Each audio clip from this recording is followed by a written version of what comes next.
Hello, hello! Today we are going to be covering the topic of set identities.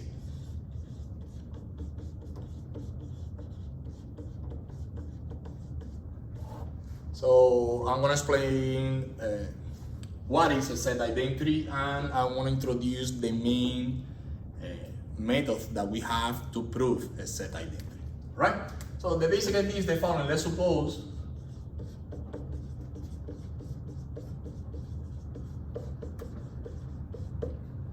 that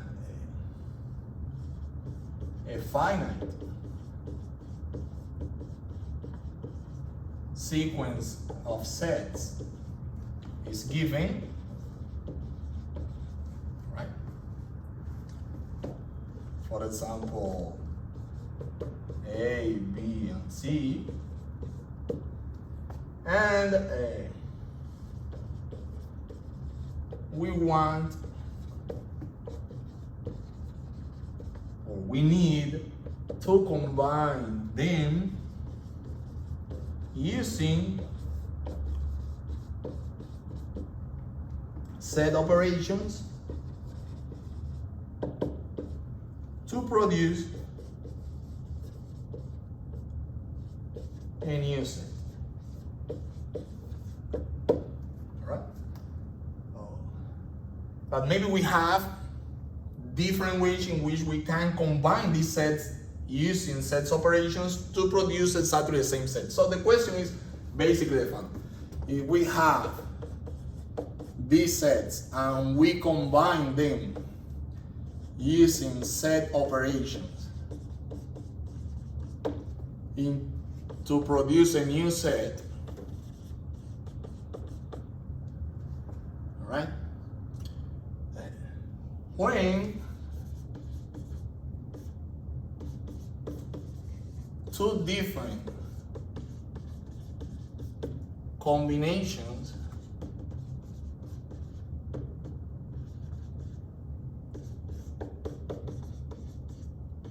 of these sets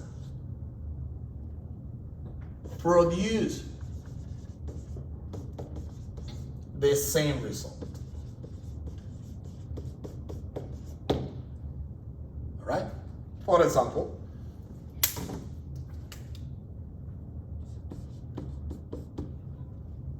if we take the set A and we intersect it with the complement of the set B, we are going to obtain exactly the same result as if we take A difference B. So in this case, we have two sets now. The operations that we are using are intersection and complement. The complement is being applied to B, and after doing so, we are going to intercept that complement of B with A. We are going to obtain a new set. Now we are just using the difference. We are taking A and we are computing the difference with the set B. And this is always regardless which are the sets A and B. These two sequences of operations, these two different combinations with these two sets are always producing the same result. Okay, so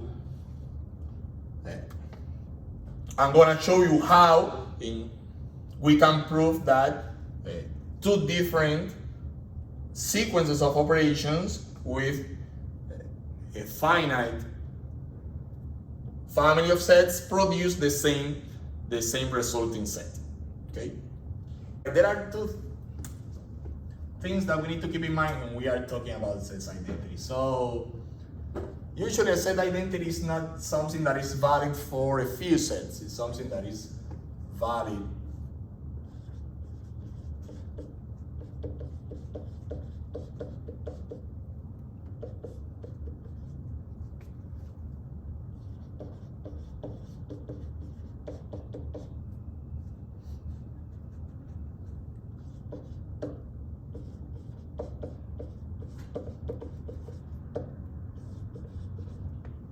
for all sets, or at least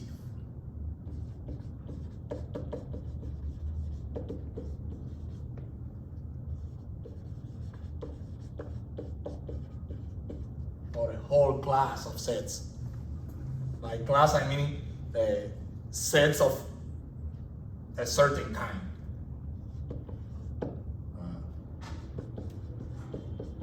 The class of finite sets. And the other thing that we need to keep in mind is that the order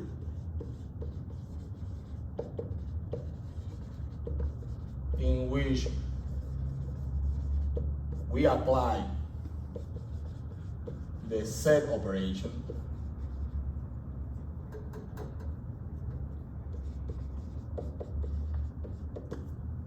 does matter.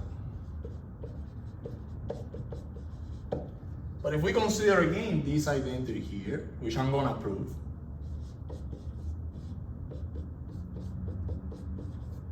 this identity is not only valid for certain specific examples of or instances of A and B, so this is valid for whichever sets A and B we consider.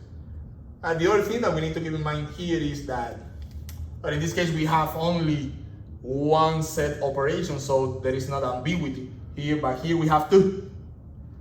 And the complement must be applied to B before we intersect A. This set here with A.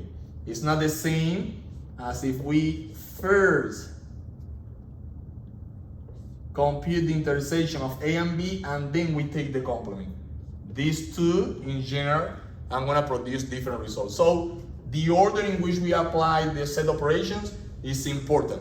It's like when we are working with numbers, it's not the same if you have here 3 times 4 plus 5 as if you have 3 times 4 plus 5. So you know that these two are going to produce different results and we need to keep in mind which operations must be applied first.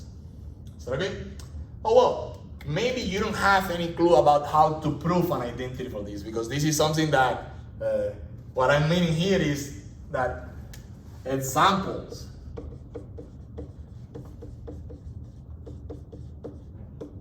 don't prove an identity. Is that okay? If we are claiming that this is valid for whichever sets A and B that we consider, we cannot come here and consider a specific set A, a specific set B, verify that indeed these two sequences of operations are produced in the same set and conclude, well, this is going to be valid for everyone. So, okay? But if you don't have any clue, maybe you can consider some examples just to get some insight. So let's do that.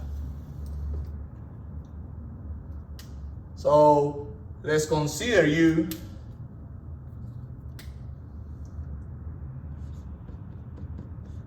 the universe as all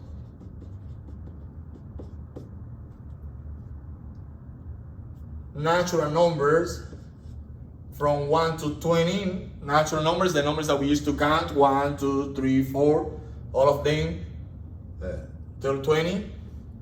Let A be all natural numbers from 1 to 10, and let B those elements in the universe such that n is equal to 4k plus 2 for some non-negative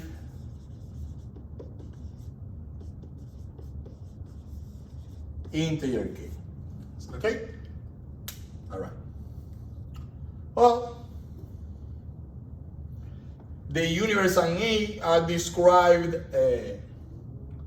extensionally, so we know we have a list of containing all the elements in these sets, but B is described intentionally. So we have a property that an element in this set must satisfy.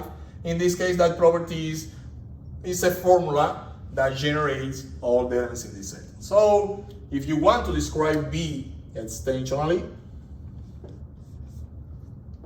The only thing that we need to do is to assign values to k. Okay, we need to consider all values of k that for which these formulas produce an element in the universe. So k must be non-negative, which means 0 or greater, 0 or positive. So if we start assigning value 0 to k, we are going to get 2, because 4 times 0 plus 2 is going to be 2. K equals 1 is going to be 4 times 1 plus 2, which is 6. K equals 2 is going to be 4 times 2, which is 8, plus 2, 10. K equals 3 is going to be 4 times 3, 12, plus 2, 14. K equals 4 is going to be 16 plus 2, 18. K equals 5 is going to be 4 times 5, 20 plus 2, 22. But 22 is not in the universe. And if we continue increasing the value of k, the resulting natural number here is going to be greater than 20. So these are all the elements that we have in B. So B can be also described extensionally this way. Is that okay? So what is going to be the complement of B? Because that's the first operation that we need to apply here. The complement of B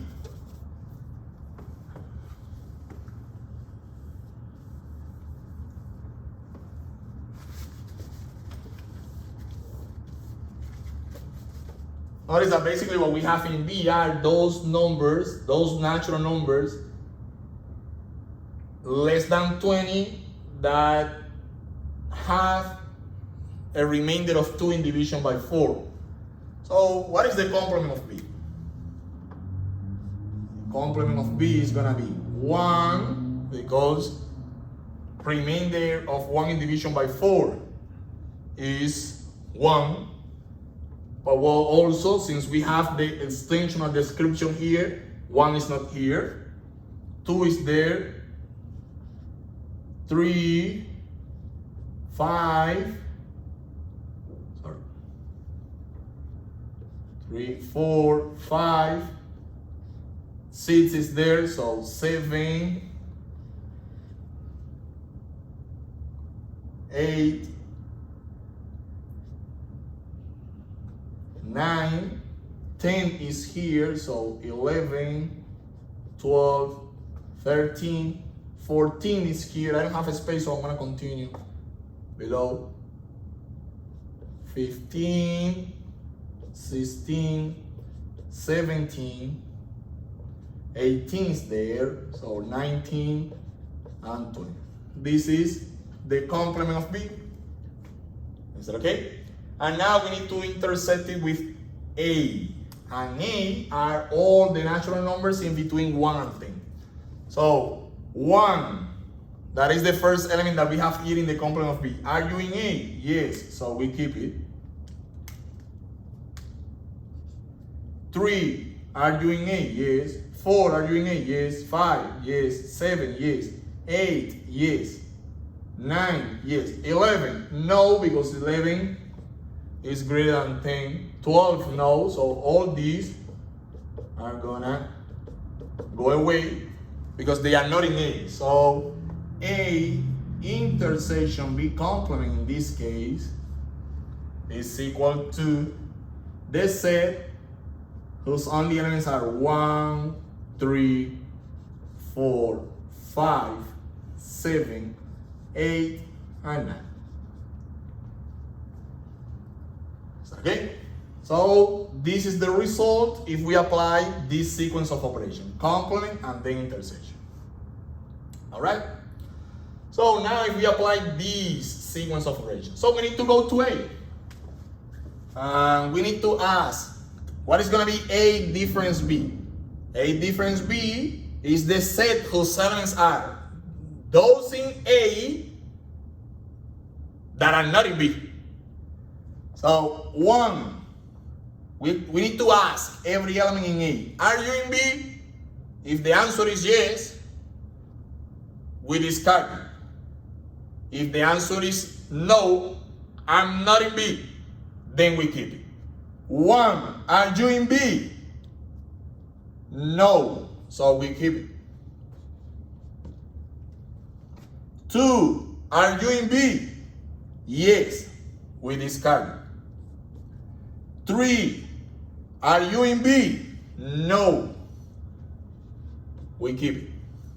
4, are you in B? No, so we keep it. 5 is not in B. 6 is in B, so we discard it. 7, are you in B? No, so we keep it. 8, are you in B? No, so we keep it. 9, are you in B? No, so we keep it. 10, are you in B? Yes, so we discard it. And we are done with all the elements in A. So this is gonna be A difference B. And now the only thing that we need to do is to compare these two. 1, 1, 3, 3, 4, 4, 5, 5, 7, 7, 8, 8, 9, 9, and that's it. Exactly the same set. So these two sequences of operations with the sets A and B are leading us to the same result. Is that okay? And what is the benefits of this? Well, in certain applications, this sequence of operations can be easier to be performed than this one, or for some reason we prefer to write our set this way and not this way because it's gonna providing us with some advantages. We are gonna see some applications later. But this is a resource that we have that we can count on in a certain given problem. Is that okay? But as I said before, this is just to give us, oh, this seems to be that this is working, but this is not a proof.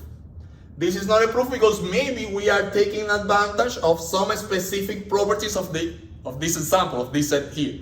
And maybe if we change the samples, if we change the sets A and B, this is not going to be valid anymore. So this is not evidence enough to conclude that indeed, whichever the sets A and B that we take, these two sequences are producing the same result. So we need to look for some more convincing evidence. Is that okay? And that's what we are going to do. So let's suppose, just for you to have an idea of what I'm talking about, let's suppose that I'm claiming that everybody in a classroom is wearing a yellow t-shirt. And I say, oh, look at me. So obviously one example is not sufficient to conclude something about a bigger class. And that's what is happening here.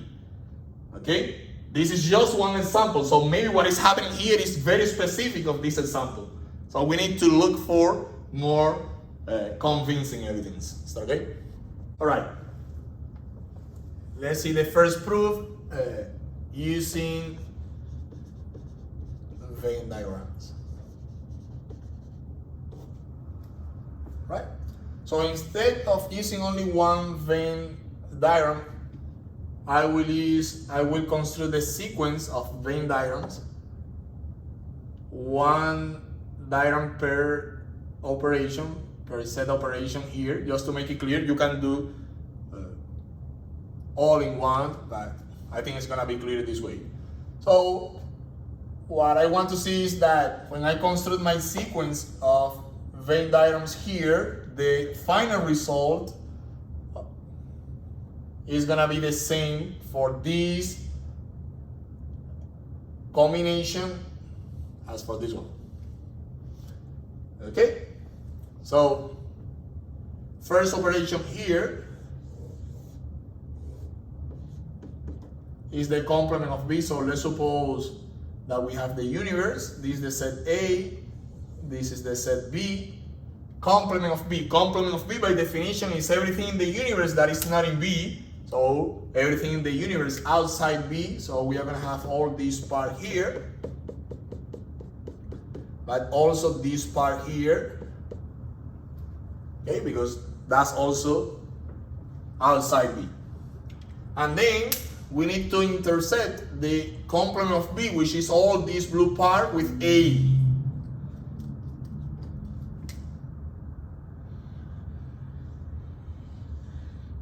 A, that is this part here. So if we keep just that part in blue that is inside A, this is the complement of B, the final result is gonna be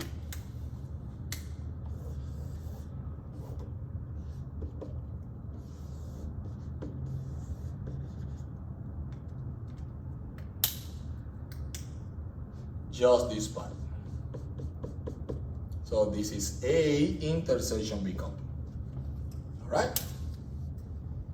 So this is the final result of applying this sequence of operations to the sets A and B.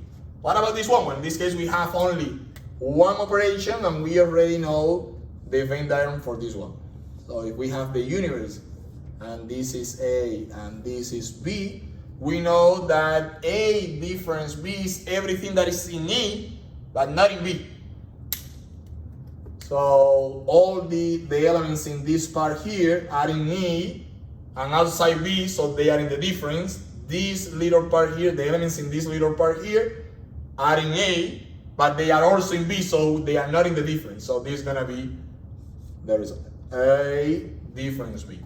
As you see, the results are the same, so this is evidence enough to conclude that these two sequences of operations are producing the same result.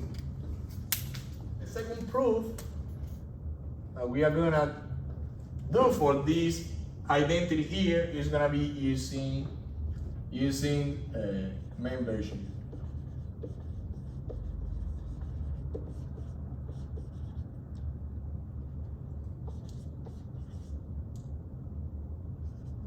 A membership table. What is a membership table? So what is going to be the deal? We are going to construct a table with all the sets that we have here, all the involved sets. We have A, we have B, we have the complement of B, we have A intersection complement of B, and we have A difference B. And what we are going to do is the following. So we are going to go over all the configurations that we have here, all the possibilities that we have here, every time we choose an arbitrary element from the universe. So every time that we choose an arbitrary element from the universe, how many possibilities we have?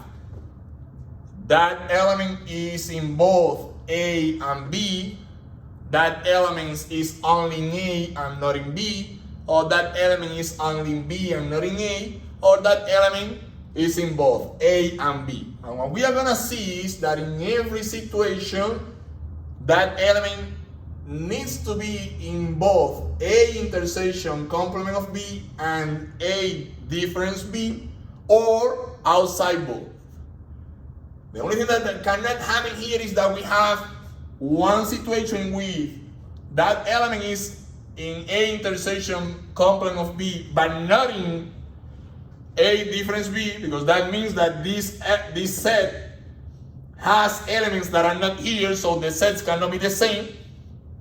Or the other situation that we cannot have is an element that is here and not here.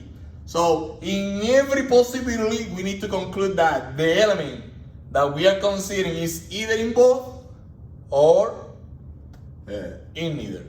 Is that okay? So let's start with the first possibility. Suppose that we are taking an element from the universe, any element from the universe, and that element is in A and is in B. But if that element is in A and also in B, or if it is in B, it's not in the complement of B. Yes or no? It's not in the complement of B. So that element is in A and not in the complement of B. So that element cannot be in A intersection complement of B, because for an element to be in A intersection complement of B, that element must be in both A and complement of B. In this case in A but not in the complement of B, so it's not in this intersection. Is that okay? That element is in A but it's also in B. So it's not in the difference because the elements that we have in the difference are those in A, but outside B. So it's not in the difference. So far we are good. The element that we are considering, if it's in both A and B, is gonna be in neither set. So we are good. Remember that the only situations that we cannot have is that element is in only one of these sets. Is that okay? So far good. Well, let's pick another element from the universe. What can happen? And another possibility we have, well, that element is in A, but not in B. It's another situation that we can have. We need to go over all the possibilities that we have. Or if it's not in B, it's in the complement of B. Remember that B union, the complement of B is the hot universe. So if an element is not here, it must be here. So, okay? And also B intersection B complement is equal to empty set. So never we have an element in both. Okay? And now we say, well, that element is in A. We have concluded that it's also in the complement of B. If in both A and complement of B, so it's in the intersection. Is that okay? And the element is in A, but not in B. Those are exactly the elements that we keep in the difference. So now, in this case, if the element that we are picking is in A and not in B, that element is going to be in both A intersection complement of B and A difference B. Is that okay? What other possibility do we have? Well, that element is not in A and is in B. If that element is in B, it's not in the complement. If it's not in the complement, what we have here? It's not in A. That suffices to conclude that it's not in this intersection, because to be in the intersection, that element needs to be in both. It's not in A, suffices to conclude that it's not in the intersection. Is that okay? If it's not in A, it suffices to conclude that it's not in the difference, because to be in A difference B, that element must be in A and not in B. Is that okay? So again, we have concluded that in this case, the element is in neither set. Or what is the other possibility that we have? That element is in neither set. Is that okay? It's not in A and it's not in B. If it's not in B, it's in the complement of B. So it's in the complement of B, but to be in this intersection, it must be in A, and it's not in A. So it's not in this intersection, but it's not in A, so it cannot be in A difference anything. So we have this. So we can conclude now that every time we choose any element from the universe, that element is going to be in both sets or in neither set. Which means that these two sets comprise exactly the same elements. So they are always the same set. Is that okay? Alright, let's do one more proof. Okay? Using the definitions. Or let's say the definitions in a wordy way, because we have used the definitions before. Okay?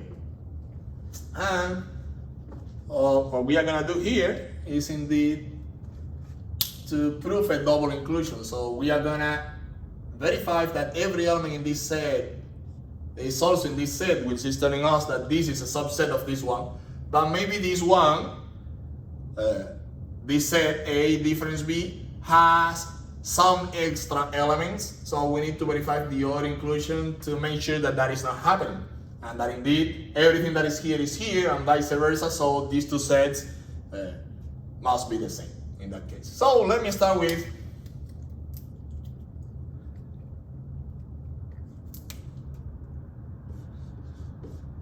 any element, I'm gonna call it X, that is in A difference B complement. So far the only thing that we are using here is that this element is here, but I'm not specifying that element. So, okay, so I won't use any specific property of a determined element here. The only thing that I'm going to use is that the element is in this set. What can we say about any element in this set? Well, if this element is in this set, what we can say is that that element X is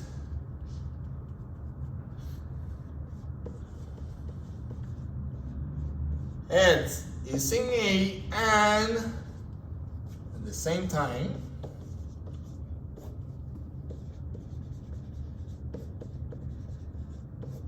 X is in the complement of B. Is that okay? I think now to construct this element, to construct this set A intersection B complement, what we do is B complement and then A intersection B complement. When we take an element here, what we do is we go in the opposite direction. So then what I'm meaning here is first complement and then intersection. When we take an element here, we need to look at the intersection first and then to the complement. So okay, it's gonna be the opposite. It's like the last operation that we apply is the first one that we look at when we are applying this method here.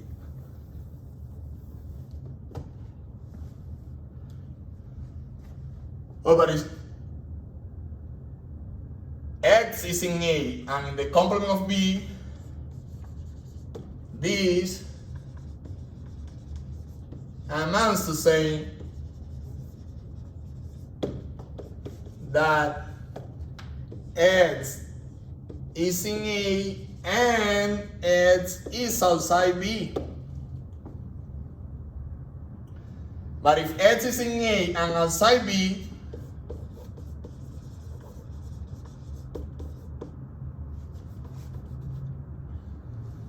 X is in A difference B. So this way we have concluded that whichever element that we take in A intersection complement of B, that element is also in A difference B. Okay?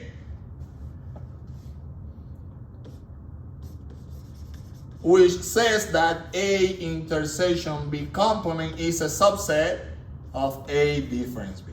Okay? But as I said before, at this point we haven't proven the equality. We need to verify that this A difference B doesn't have any extra element. So we need to prove the reverse inclusion too. Okay?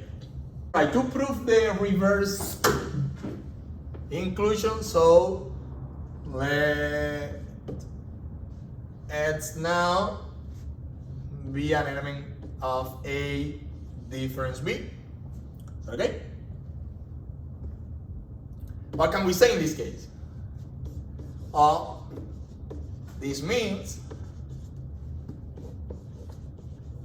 that X is in A but not in B.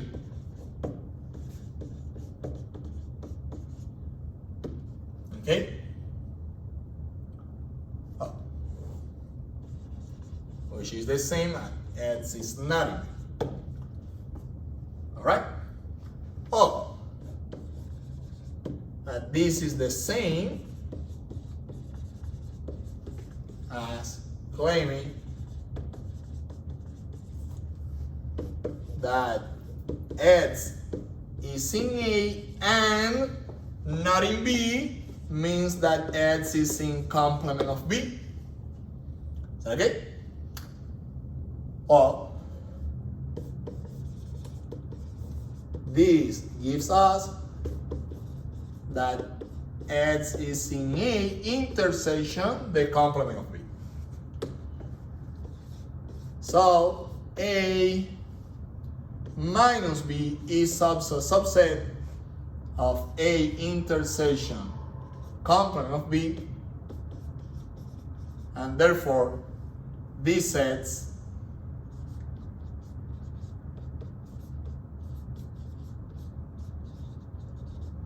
are the same. Okay? Well, this is one of the most basic operations that we have. So in this case, it's pretty simple. So we cannot, there are not other identities that are simpler than this one that can be applied to derive this one from them. So I won't use this method here to prove this specific identity. But what we're gonna do is, I'm gonna provide you with a list of the basic identities that we know, which you can prove using any of these three methods here. I strongly recommend that you to do so as an exercise, and I will use them to illustrate how to apply this method with a more complicated identity. Is that okay? All right, so these are the main identities that we have. All right, as I said before, you can prove all of them using any of the three first methods that we used before. And what we are gonna do now is I'm gonna prove this a little bit more complex identity using this one. So I'm gonna assume that we know all of these, that we have already verified all of them, and I will prove this one using them. All right. So we have here, let's say, two possibilities, or we work on one of these two sets until we reach the other one. So let's say that I start working here, applying these identities here, transforming these until I reach this set here, this sequence of operations here, or I work on this one until I reach this one. Or the other possibility that we have is we work on both until we reach the same result. So I'm gonna start working on this one. Well, the first thing that I'm gonna do is I will put this complement inside. To put this complement inside of an union, I need to apply De Morgan's law, the second one. So if we consider A now, remember that when we are putting A intersection B, this is not only applicable to A. A is just a reference to an arbitrary set, B is another reference to an arbitrary set. So I will consider all these as A now, and all these as B. And that's the reason I'm using different letters here. I'm not A and B, just to make it clear. So if all this is A, union B, all this is B, complement of all that, I can apply this. And this is telling me that this is A complement, so this is gonna be equal to A, that is C intersection D. Complement, this union becomes intersection, B complement, that is gonna be F minus C complement. Is that okay? All right.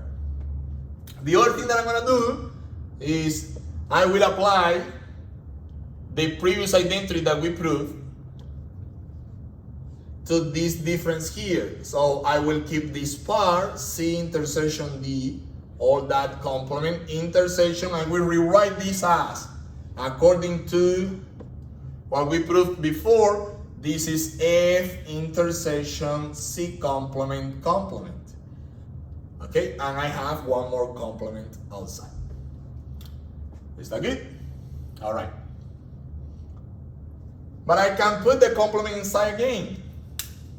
I will apply now, since the complement outside of an intersection, I will apply the first De Morgan's law.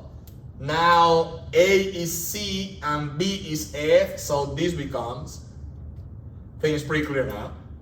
This becomes C complement. The intersection becomes union D complement. I keep this intersection here. I'm gonna put this complement inside too, so this becomes F complement union C complement complement. And on this part here, I can apply the double complement law, which says that the complement of any set is the set itself. So this is telling us that this is C complement union D complement intersection F complement union C. Is that right? Okay.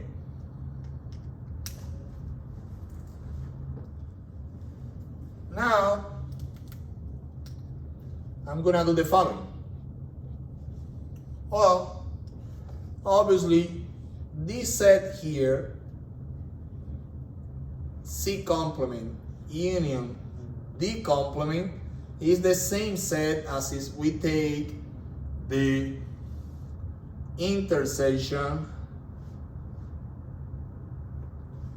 with the universe, right? Because any set intersection the universe is the set itself. And I'm gonna do the same both. So F complement union C is the same set as if we take the intersection with the universe. And now I will put this as C complement union D complement intersection with C complement union C.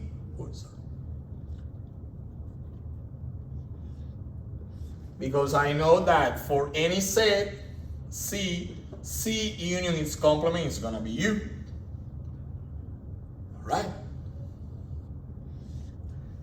Intersection, and I'm gonna do the same on this side here. So F complement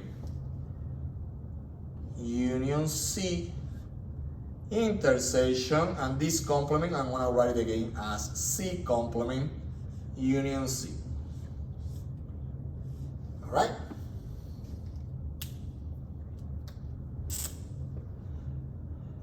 Well, I have C complement in both here, so I will apply the distributive law here, the second one, and I will write this as C complement union D complement intersection C.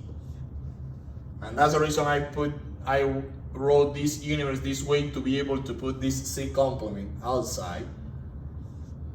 Intersection, and I have C in both here, so I'm gonna put that C, applying the same law, I'm gonna put that C outside. So this is gonna be F complement intersection C complement union C. Is that okay? And now, now I can distribute here. Can distribute again, and I'm gonna do it this way.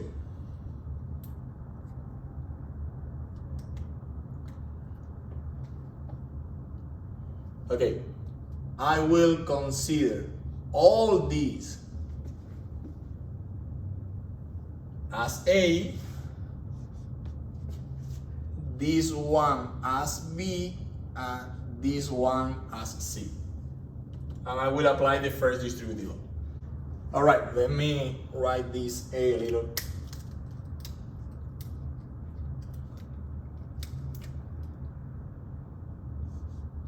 All right, what is gonna be this? I will use a blue one just to make it clear. So this is gonna be A intersection B, so it's gonna be C complement union D complement intersection C. All these intersection B, that is F complement intersection C complement union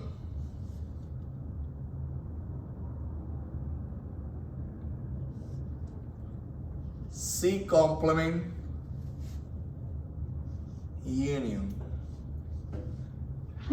D complement intersection C intersection C. All right, so this is what we have so far. Let me emphasize these parentheses here.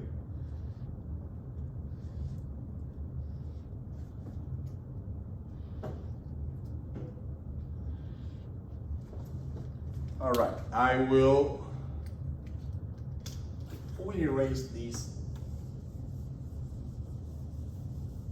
part here just to be able to finish. Let me keep this line.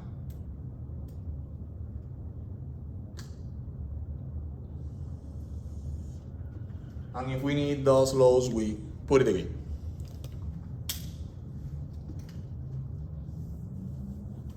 All right, so I will distribute again now. I will distribute again.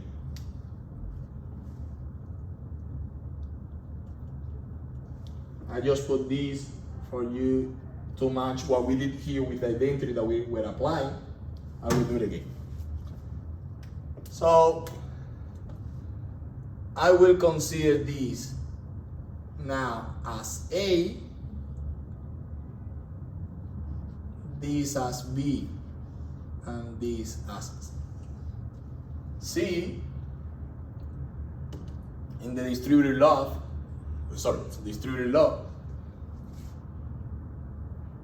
And this is gonna be, well, A intersection B, which is gonna be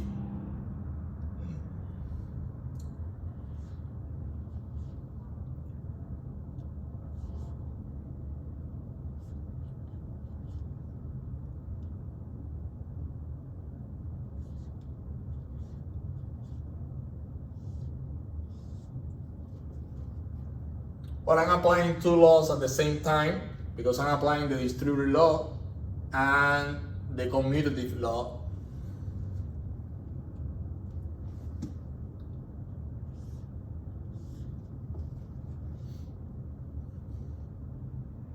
Union C intersection A.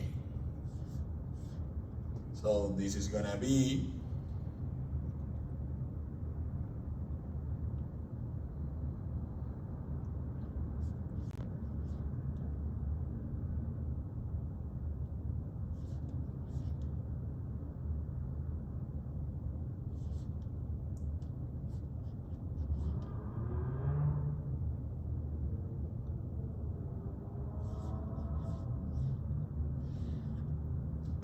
right?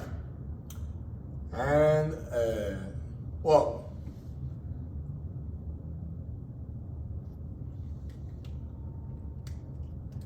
this part here is just this first bracket here. Let me transform it a little bit and then we are going to work on this one. So notice the following. We only have intersections here. The intersection is commutative. So this part here is C complement intersection. I can switch these two. C complement intersection F complement. I can do the same here. So union, I can write this D complement intersection. So I will switch these two. F complement intersection C complement. Okay? And well, I can associate now here. And C complement intersection C complement using the idempotent law. Any set intersected with itself is the set itself, so this is just one C complement. Intersection F complement. Right? Union, and here we have the intersection of these four sets, but these two is C intersection C complement using the complement, the first complement law. This is the empty set. Is that okay? I'm using the dominance law that we had over here and that we already know. The empty set intersected with anything else is gonna be the empty set. So all this is gonna be empty, and the empty set, all this is gonna be empty, and any set union the empty set is gonna be this set. So all this now becomes C complement intersection F complement. Is that okay?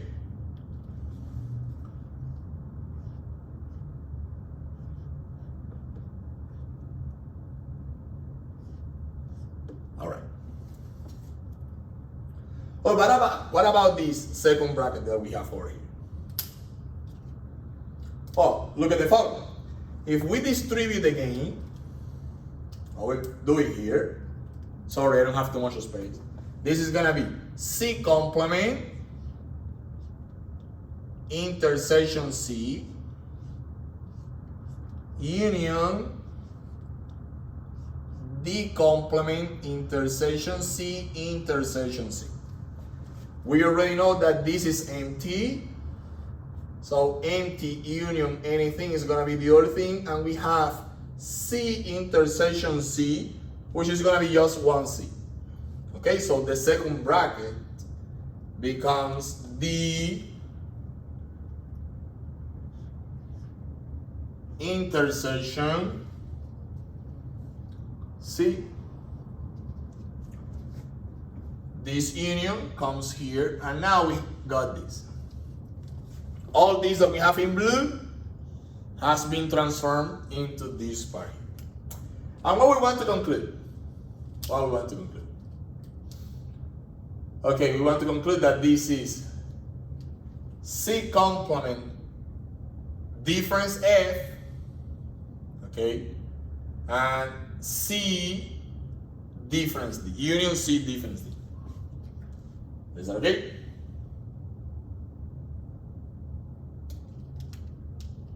So notice that I'm missing a complement from this one. I forgot this complement. All right. Oh, obviously we can switch these two. This union is commutative, so we can write this as C complement minus F union C minus D. All right. So this one now, I will keep this C complement, but any set A intersection B complement is equal to A minus B. We know that. So A for us is gonna be C complement.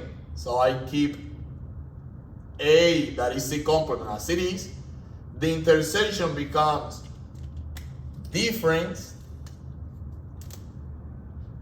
and we need to remove the complement from the second set. So this becomes C minus F union, is that okay? But also D complement intersection C, D complement intersection C is the same as C intersection D complement.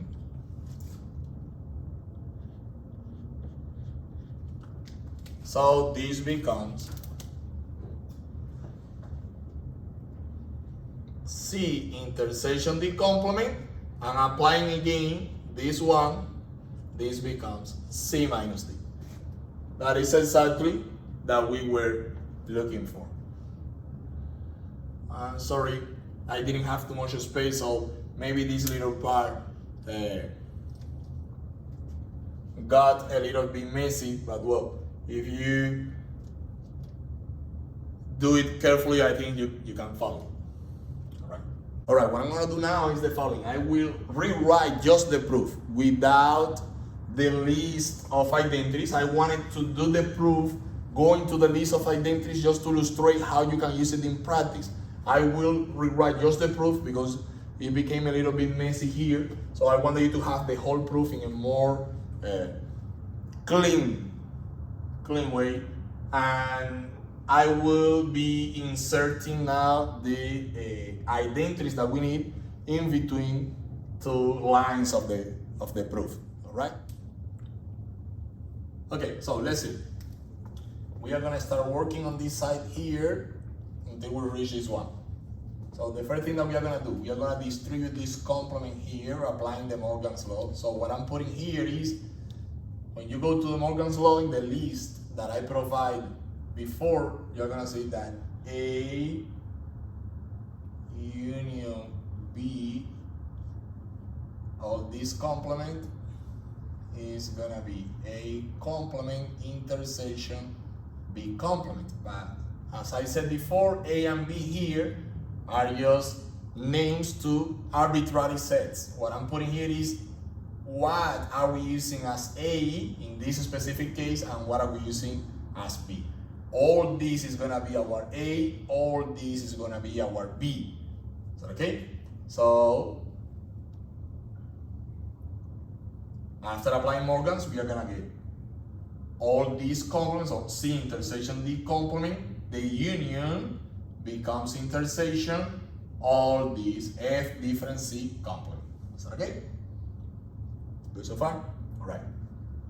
So now we are gonna apply the identities that we proved at the beginning of the lecture.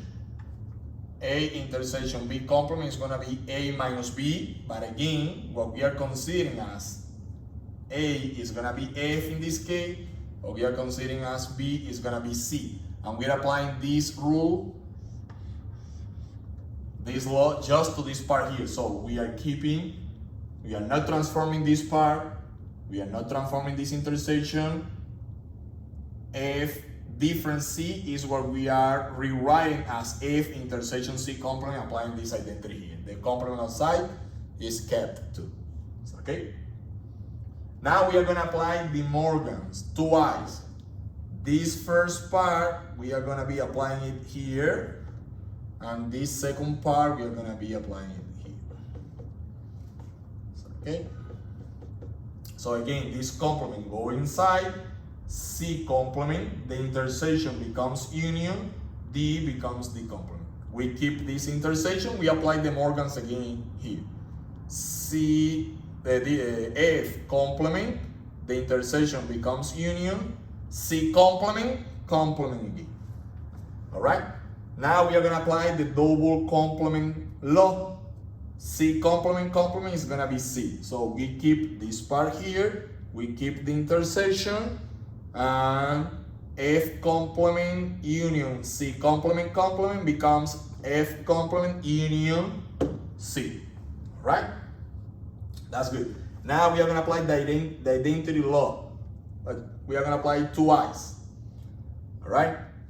First, we are going to apply A as C complement union D complement. Remember that the law that we are using here is that A intersection the universe is equal to A for any A that we are using. So first we are gonna be considering here A as this set here, and we are gonna apply the same law again, considering A as F complement intersection C.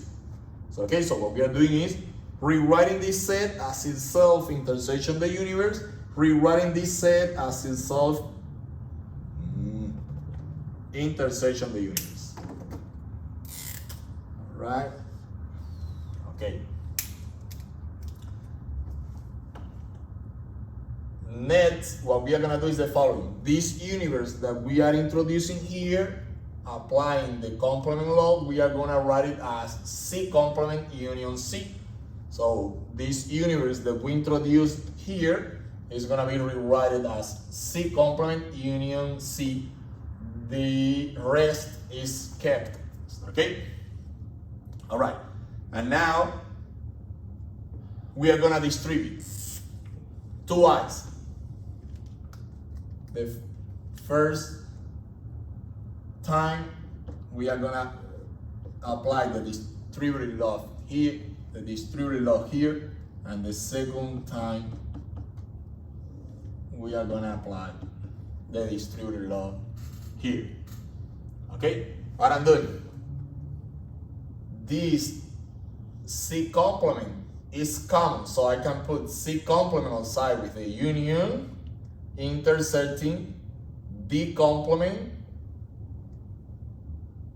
So what I'm gonna do, I'm gonna put this C complement outside, union D complement intersection C. And what I do here is this C is common. So really what I'm doing here is applying the distributed law, but with the commutative law.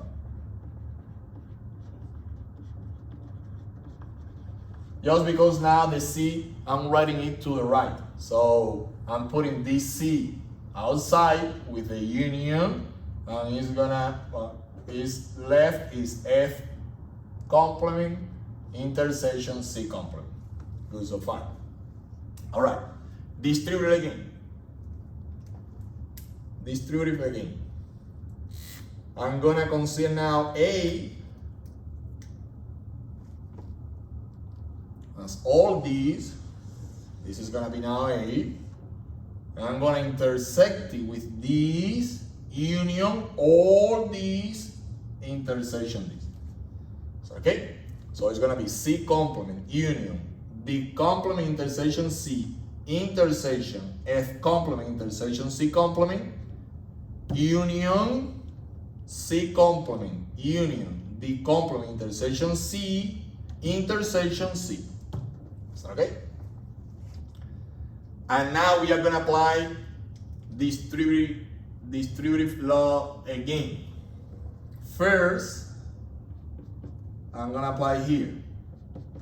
And now this is going to be my A. I'm going to intersect it with C complement. My A intersected with this. So C complement intersection, F complement intersection C complement, union, D complement intersection C, intersection F complement intersection C complement. Is that okay?